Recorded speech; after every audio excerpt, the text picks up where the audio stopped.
Greetings. Greetings. Should we cheers? Yes. Cheers. Should we make it a thing? Cheers every episode. I assume that we'll have coffee or something every episode, so that'll probably work. We did get these cups specifically for this office. That we did. This podcast episode, we're going to be talking about the reality of owning off-grid raw land. It was a big-time dream of ours, and I have noticed that it's a big-time dream of a lot of people to have raw land. Yeah. Because I think the dreaminess is the freedom, the lack of overhead. I mean, I don't know. It is super dreamy, but the realities of it, I think they've been fun and interesting, but there are things that we're dealing with that it's not that I didn't necessarily anticipate them, but I don't know. They're not obvious, or they're not necessarily part of what you dream about. I kind of thought we'd be able to do anything once we got raw land. And we can do as close to anything here as you can anywhere, and that was part of why we chose this land. Yes. But in a lot of places, even if you own the land, you're very limited in what you can do. Which So doesn't make any sense.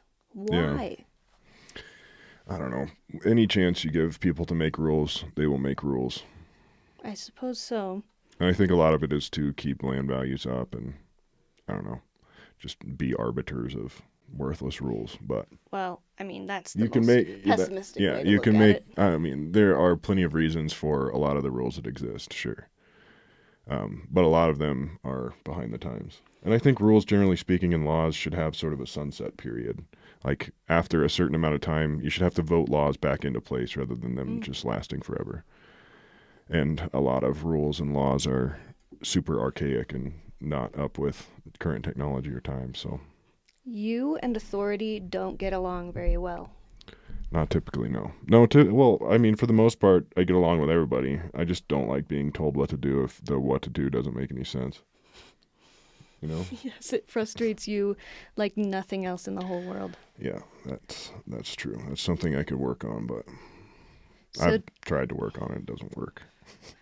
today we're going to talk about all these things that maybe you wouldn't have thought of before you purchased your beautiful piece of raw land.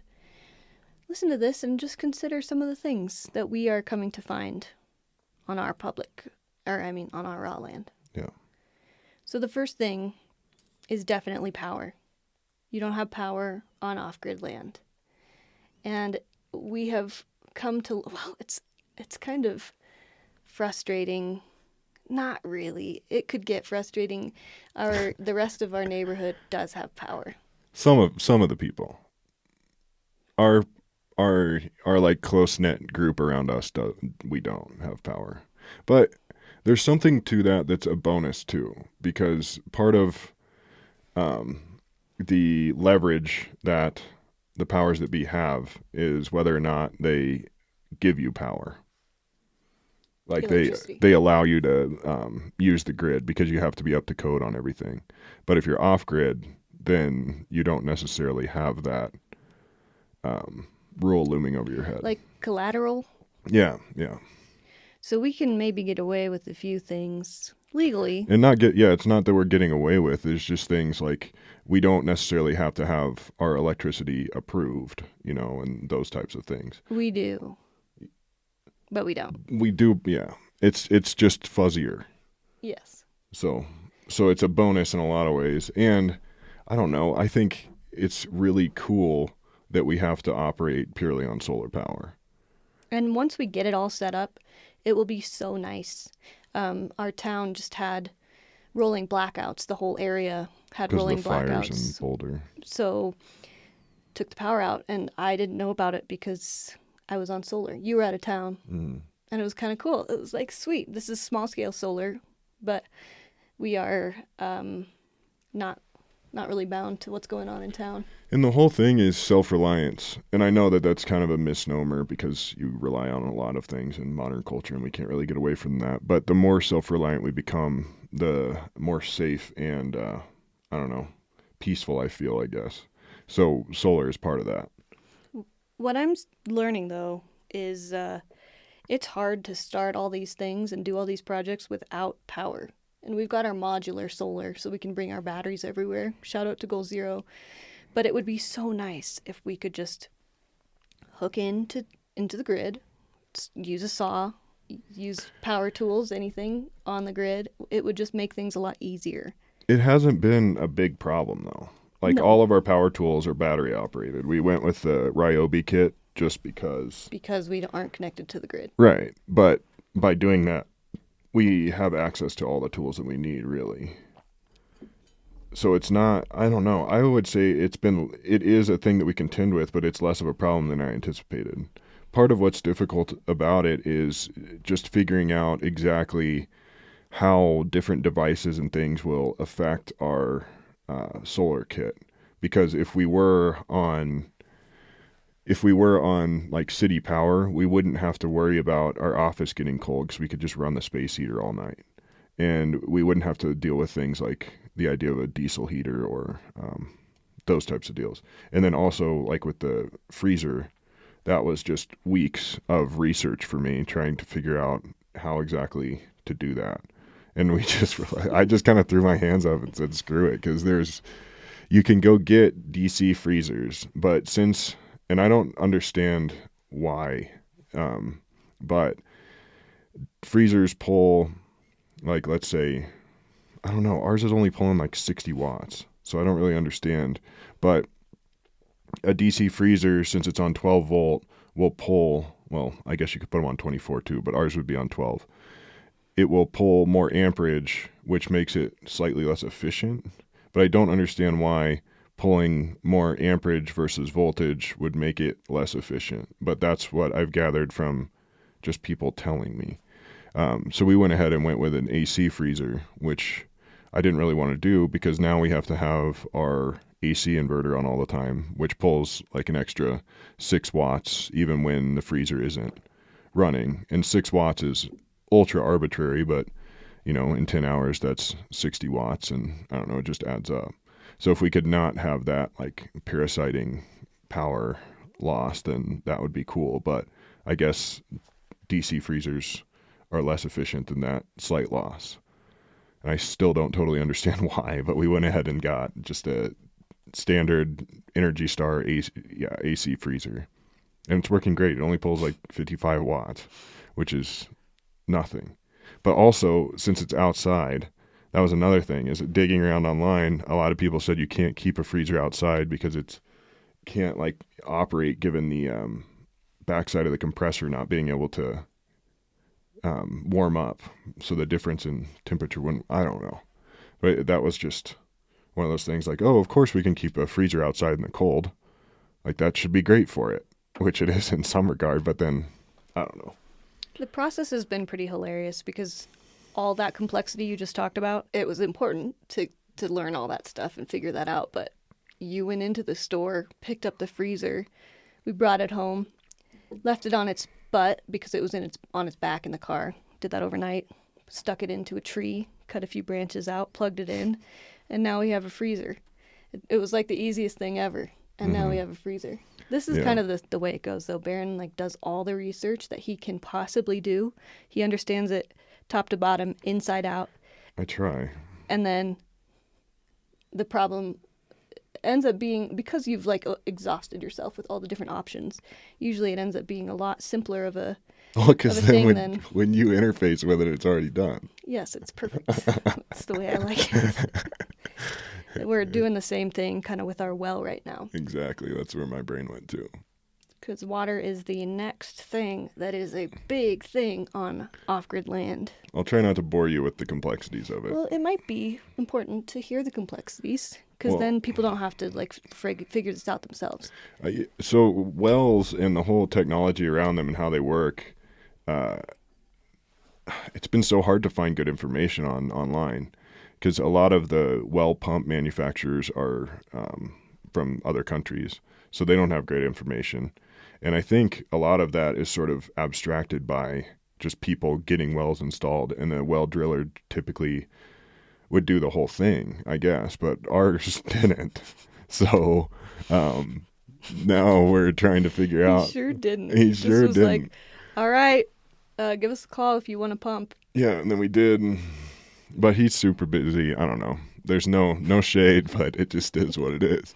So we're trying to figure out what kind of pump we need because our well is relatively deep, but not in the grand scheme of things.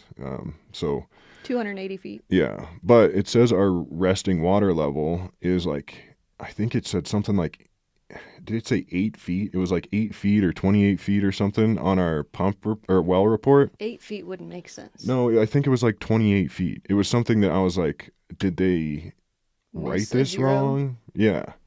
So I don't know, but we can pull the cap off and drop down a string until it slacks, and then you'll know that's where or how deep your like resting water what level is. Because when you drill a well, the water, given how much pressure is down there, will backfill up to a certain extent. So then all of the water that you have in the tube is like you don't have to pull that up out of the ground. It's like resting and ready to be pumped.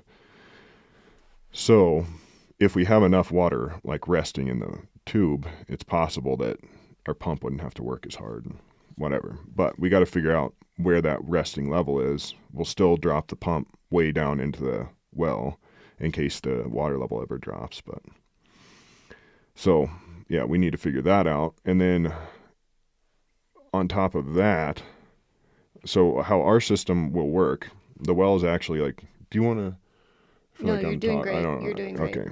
Whenever, interrupt me as soon as Okay. you need to I interrupt have me. Okay, cool. Keep it up. um, so our well is far away from where we plan to build and where we are currently staying. And we drilled the well as far up the hill, like as close to where we wanted to build as we could. But the rig is so big and cumbersome that our land is like doesn't accommodate that super well. So they pushed up as far as they could, drilled the well. We got great water and everything, but we're pretty far away from it.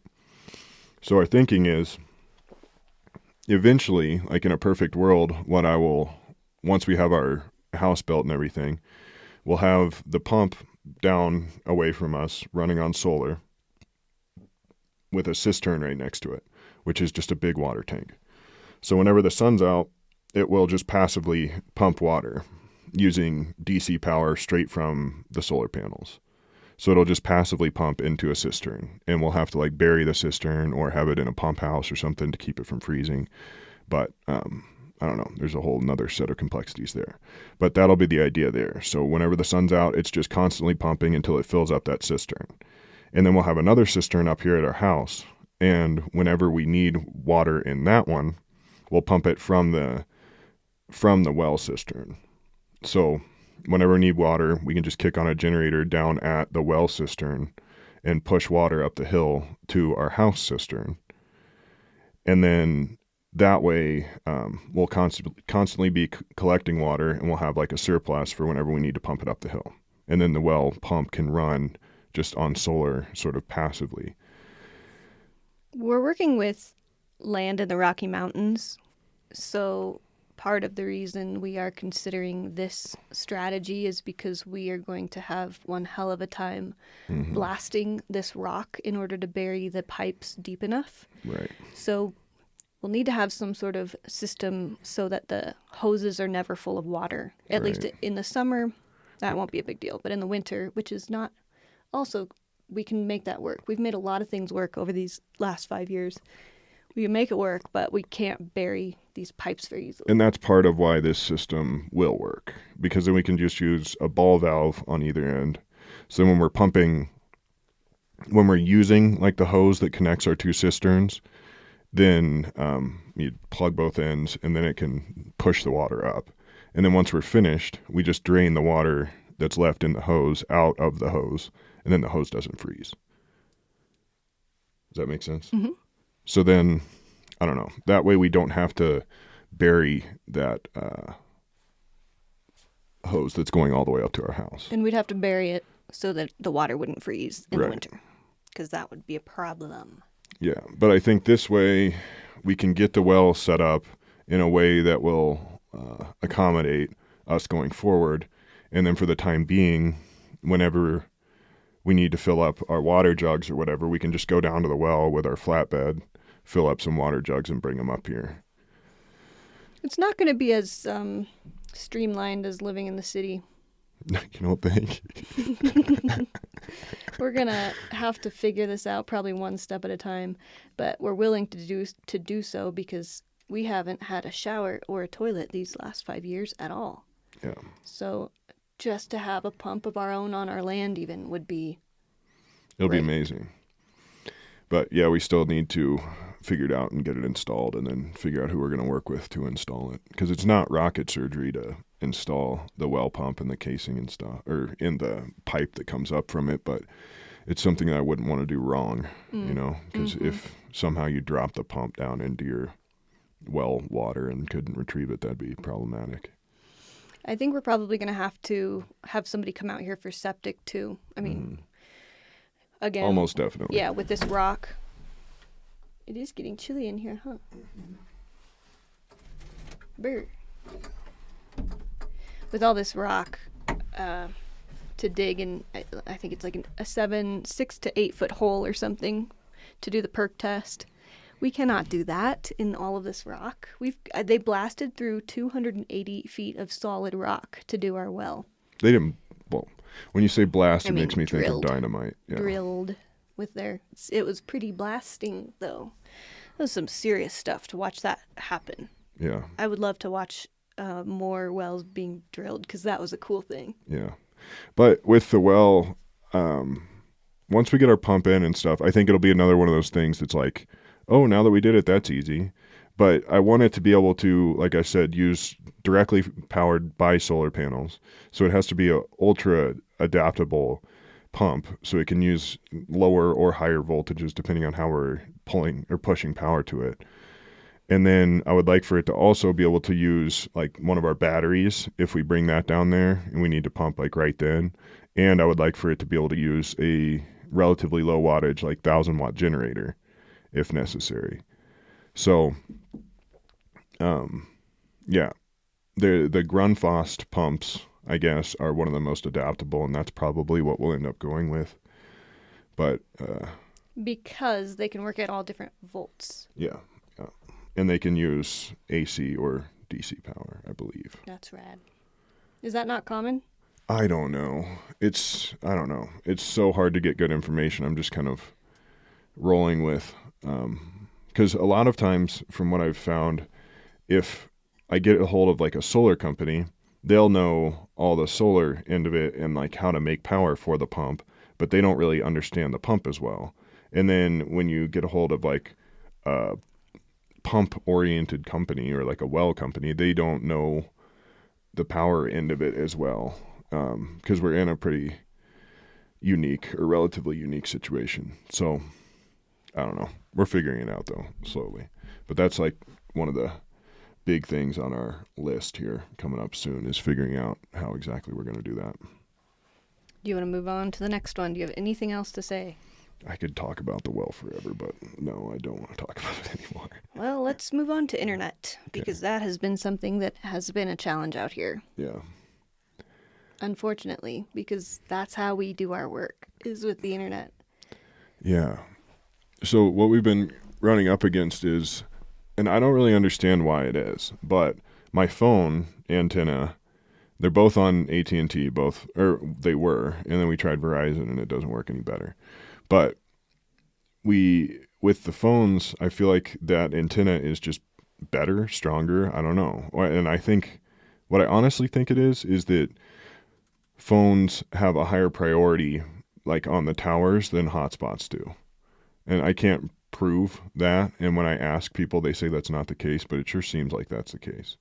So the bandwidth on, like, if we connect to my phone as a hotspot is pretty good and the connection is pretty solid. But if we use our actual hotspot, like independent hotspot, then our bandwidth and connection is terrible. And this is even with when we were using the WeBoost, but our WeBoost has since RIP'd. Gone kaput. Yeah. So I don't know. We're still figuring out how exactly to do it. And cell isn't working great. We've tried. We would like to even use the local internet provider, which we have line of sight to where they have antennas on a tower, but we're too far away for the equipment that they provide for it to be able to talk back and forth. So it's possible that we may be able to use a different antenna here to talk to their antenna, because their antenna is powerful enough to send the information or data here. It's just with the antennas that they typically provide, ours wouldn't have enough reach to get back to them. There's possibilities as to how we could figure that out. What we were really leaning on was the idea of Starlink, which is low orbit satellite internet that Elon Musk and friends are working on. But they've since pushed, it said late 2021 is when they would have availability in this area, but they pushed it to like mid 2022. So we're hoping that works out, but it's currently not. Yeah, we'll be good to go once that happens. And then typical, like old school high orbit satellite internet would work. It's just the latency is really high and it's really expensive for any amount of bandwidth. So for us, that wouldn't work so well. But we're making it work with the hotspot on my phone and our little hotspot. I'm kicking around ideas like running a coax cable, which is like a cable internet cable down the hill, and like using a booster where we have line of sight to the tower with a wee boost like all the way down there, and then running a cord all the way up the hill. I just don't know. Like, I don't feel like people often use that kind of technology in a residential setting. So most of it is only commercially available. I don't really know who to talk to get that all rigged up. But it's working okay for now. It's just not quite ideal. I agree. It's almost a good thing. It's a good Yeah, thing because then that's it kind the of way to limits our constant use of the internet because we can't constantly use the internet. So we've been reading more and stuff. Yeah, we just go to town to upload, which is not a big deal. It's a great opportunity for us to have a little date. And we'll get to go on a lot more dates as we upload these podcasts weekly, which is fun. I hope that it's fun for you guys to watch these on YouTube. We'll see. I wonder if it's fun to like see how we actually look when we interact. And I'm just, as you're talking about all these high level things, I'm just sitting here twiddling my thumbs and playing with my cup. They're hardly high level. Well, it's big things that I'm really glad that you do all the research on. You are fantastic. Thanks. Like I rely on you. I rely on community. Wow, what a segue. And community is something that can be challenging to find when you are really, really remote. I think at least when we first got here, we're so used to being isolated though, but when we first got here, it was kind of like, yeah, we're kind of on our own, even though we are kind of, we're not surrounded by, but we have a good amount of neighbors in our vicinity. We all have the same amount of acreage, so we're all really spaced apart, but having community really makes every step of this easier because they can share how they've done their process, all these processes, especially in your particular type of climate and terrain. They just have all of the OG wisdom and can share resources and tools with you too. Mm-hmm. Yeah, honestly, when we moved out here, I thought we would be way more alone and isolated. But after living out here, I've never had community like this. Because since everyone is off-grid and like figuring things out as they go, most of them have figured out clearly more than we have. But there's a big sort of support structure. So in being in the middle of nowhere, more isolated than we've ever been, or not than we've ever been, but than we've ever like had roots, I feel like we have more community than we've ever had. Even though like living in an apartment in Kansas City, we didn't know any of our neighbors. And you're living next to like 50 people. Right. Not for lack of trying, but in that everybody's just busy and doing their own thing. But out here, people sort of rely on one another. So there's a lot more community, which I'm very pleasantly surprised by. Yeah, we've been so lucky. And I would almost say that should be something to keep in mind when looking for lots, when looking for land or looking for homes, is consider the community around you, because it is wonderful to have a good one. That's when we were looking at this piece of land, like driving through and seeing what everybody else has going on, we could kind of get a feel that people had a similar idea, at least to ours, you know? Yeah, same vibe. Really kind of artistic. Some people have more artsy stuff going on. You could tell that people are pretty free, which made it feel like, sweet, we will then have the freedom to be free ourselves. And turns out they are all just as awesome as we thought on first appearance. I think everyone has exceeded my expectations Yeah, as far as how cool they could be. And I'm just excited to be able to eventually have space to host more people, even our neighbors. Mm-hmm. You know, it sucks Oh my to gosh, yeah. like just go over to other people's house and then we can't like invite them back over unless it's a really nice day or we build a fire, you know. But we've been kicking around the idea of building a yurt to sort of have some kind of gatherings, and to be able to invite people to come stay or just spend time together. Just an adaptable space. Yeah. We'll see. Seems like there's a lot of opportunities for adaptable spaces. Yeah. We have so many ideas.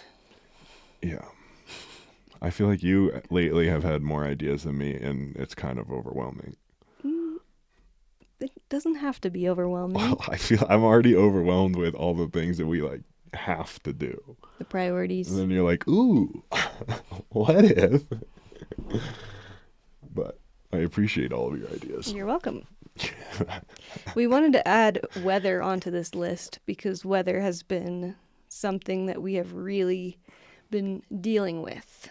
I mean, kinda. Weather happens everywhere. Yeah. But it's something to think about when you are operating on raw land without a house, as you're building a house. Like in the springtime, we're going to be dealing with a lot of wind, and that is going to be quite a challenge to build a house, to be living in a trailer, and dealing with the wind. I'd say wind is for sure the primary weather pattern that we have to think about out here. We have great sun. It's pretty dry, so we don't have to worry about a ton of mud or anything. The snow is a thing, but snow generally isn't problematic for us. Not a lot of rain to contend with. Really, it's just wind. Yeah, so thinking about those types of weather patterns as you go forward with your spot is important. It, I guess, maybe seems like pretty self-explanatory. Ooh, something else, though. What? The geodesic dome. I'm reading, I just ordered us a book by the Rocky Mountain Permaculture Institute, or in association with, and they use geodesic domes to create growing environments that are like relatively tropical even. And some of our neighbors have them too. But I'm thinking, since we definitely want a stationary, like all-in-one greenhouse eventually, for the time being, it might be cool to get one of those domes, and then we could use that as sort of that community space that we've been wanting for the time being, and then eventually morph that into a full-on greenhouse. Because it'd be really cool to spend time in there in the winter and stuff. For sure. But I brought that up because those are weatherproof as far as wind and stuff goes. And if anybody was worried about us, we got that H-shaped sparker ester from, what's the company? Dickinson Marine. They make sailboat parts. But that sparker ester eliminates blowback from wind getting down into our stove and blowing smoke back in the stove. Thank goodness. Because that was frustrating. I would almost, like, we got to the point where we would just give up on the stove for a few nights and just put all of our blankets on, which is fine. But a lot of our food and everything freezes then, and electronics, and that's what the real problem is. We could sleep down into the negatives, probably. I'd say the single digits. Yeah. Negatives would be like, okay, we're not getting out of bed. Yeah, true. Ever. Again. The next thing on our list is development, just general development. Thinking of building driveways on your land. I guess that's not something that ever came up in my mind. And, oh, what a process that is. Mm-hmm. What a not even cheap process that is. Ours has been cheap. All we needed was a sledgehammer and a pickaxe. Going forward, though, it might be better to put some gravel down. Yeah, we don't know what the strategy, what the play will be. But we've got so many rocks that Barron's just been going at it with a sledgehammer, just pounding them. Well, I try to get all the rocks and boulders out with a pickaxe that I can, just digging around them and wedging them out of the ground. And then if they're too big and it's like a giant boulder underground and it's just the crest of the boulder that's poking up like an iceberg, then I have to just try to break that up with a sledgehammer. And we have a long driveway. Yeah. I've made progress though. Yeah. And it's just, whenever I am frustrated, like that's a good time to go after the driveway. But we've made progress. Our driveway is particularly gnarly though. Like it's, we don't know many people aside from locals that could even get up our driveway probably with a standard vehicle. Our poor little Subaru. Yeah, she gets banged around a lot. Been looking at coilovers for the Subaru so that bumps are more absorbed now that we're not towing so often. But that's a subject for another podcast probably. So with all these things, I mean, like the cacti too is something we wanted to talk about. Just removing enough cacti in the development space to like have a place to walk around and not have to deal with so much cacti, and removing rocks. And then even our land is gnarly enough from rocks and cacti that we need to cut in paths where we're going to walk if we're not like wearing boots, and especially for our little princess because he doesn't like walking through cacti. He's not much of an off-roader. Yeah, he used to be. Well, I mean, for how old he is and how long he's been doing this, he's not a sidewalk dog because he grew up for 2 years with a sidewalk. Mm. So I don't really understand his need for walking on trails only, on paths only. He just doesn't like to off-road. It's the cacti. 100% it's the cacti. Because whenever he knows that there's not cacti around, like even down the hill here, that's why he'll go down there because he only has to navigate cacti for like 20 yards and then he's home free. So he's a pretty smart little guy. He's intelligent. Mm-hmm. Okay, do you have anything else to say? As far as like development stuff goes, something that's been cool is just being able to collect the different tools that we need to do projects like that. Like to have a sledgehammer and a pickaxe and all the different tools that we need to get after stuff like that. That's the kind of benefit of having land. Yeah. It's been a slow collection process, but it is really cool to know that, hey, we can use that tool for this and to have those kinds of things. Yeah, it makes you feel safe being able to just keep tools and food. Mm-hmm. This freezer, I'm so excited about. Yeah. I just exclaimed with joy the other day, realizing that we can go to town and buy some ice cream and keep it for the first time. And there's like a primal sort of comfort in knowing that we have 2 deer. I got 2 deer when we went hunting, which I don't think we talked about. But we have 2 deer to put in the freezer that are currently at the processor. And that's something that we want to do ourselves in the as near a future as we can, but it's just not super viable given our situation right now. So baby steps. But to be able to have all of that food in our freezer and then to be able to preserve our own like vegetables and even buy things in bulk and keep them in the freezer will just be wonderful. Because that feeling of to not have to go to town for groceries and just to have a stockpile of stuff, it just feels so nice to me. I don't know how rational that feeling is, but it feels really good. Well, it's part of the self-sustainability thing. Again, circling back to that. Mm-hmm. That feels really good to be able to sustain ourselves. Yeah. On our own. I mean, that's what that means, I guess. And that's why hunting is so appealing. Because it's a step to that. Mm-hmm. And I don't know. I want to talk about that subject more here in the future. We'll have a podcast episode on it. Yeah. At least one. Yeah. Because that's going to be a big part of ourselves, our lives.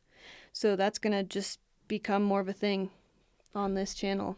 Because growing food and procuring food from the wild will be tanning the hides. How we spend a lot of time. That's what we're going to get into soon is I really want to get a whole setup so that I can brain tan. I 'Cause want to do it so bad. a lot of people, when they like harvest animals, like whether it be elk or deer, what have you, they won't do anything with the hide because it's a process, and most people don't have the tools or like care to use that leather. So even if it's not our own deer, if we have the whole kit to process leather, and then Elsa can make it into things, it would just be so cool to use that even beyond the things that are our own, just to be able to do that, not necessarily for other people, but to use what would otherwise be waste, Mm-hmm. and then turn that into unique crafts and stuff. Absolutely. Use the whole animal. Find a way to use the whole animal in every situation. I just think that's so cool. I'm so inspired by Wonia from season 7 of Alone. She's taught me a lot. And I cannot wait to be like her Soon, in every way. very soon. So, I wanted to add too. I know we're talking about like all the challenging things that you wouldn't expect in owning raw land. And this could be anywhere. This is a positive thing. You could do this anywhere. It doesn't have to be raw land. But finally being able to observe the sun and the moon and the stars in their position every day and every night has been so cool. I think that I never really did it in the city because you've always got see 'em. street lights. You've always got lights inside. I don't know, we just always had lights. So I never paid attention to when the sun rose and when it set, and the moon. I didn't even pay attention to really the phases of the moon, because now we are living off the grid with no power. So we've got our solar lights and everything. But on the nights where the moon is it either waxing crescent, or is it waxing Waxing is getting more moon. yes, waxing crescent to full moon, like the brighter stage of the moon, we can just do more things later. We were going on a walk yesterday and came back late, and we had moon shadows as we walked up the hill, and that is just so cool. It's amazing what you can do in moonlight. And not having to use headlamps when you go pee at night is kind of sweet too. Planning camping trips around full moon is so smart. And that's something I never really would have understood before doing this. But it's just been rad to see the stars moving in the sky, because they move too. There's a northern hemisphere and a southern hemisphere set of stars that you see in the summer and the winter. So just observing that has been so fun. We have so much to learn. And as the equinox came, we were watching the sun every day and just watching it get lower and lower, and like, please don't go behind the hill. But thankfully, I feel like we have more sun given our north-facing arrangement than I thought we would. Mm-hmm. Yeah, It's we not do. so bad. Yeah, because you can see the neighbors across the way. They've got, depending on where they're at, 15 to 30 minutes more sun than we do. And I thought it was going to be more like an hour or so. Mm-hmm. But it's okay. We can deal with that. Because we get a lot more trees for having less sun, Yes. which is a fair exchange, I think. Yes, I agree. Well, I think we've covered it. Cool. Please don't mock me. I wasn't mocking you. If you would like to see or hear anything in particular in the future, leave a comment in the YouTube comments below this video, or if you are only listening, you can find the show notes on Barron's website, normaltonomad.com. Normal with the number 2. Leave a comment there if you want to hear something in particular. And don't forget, we have a Discord as well. So if you want to join the conversation with everybody else that's geeking out on all this kind of stuff, then you can join our Discord server. Great work. Likewise. We will see you in the next one. Thanks for listening.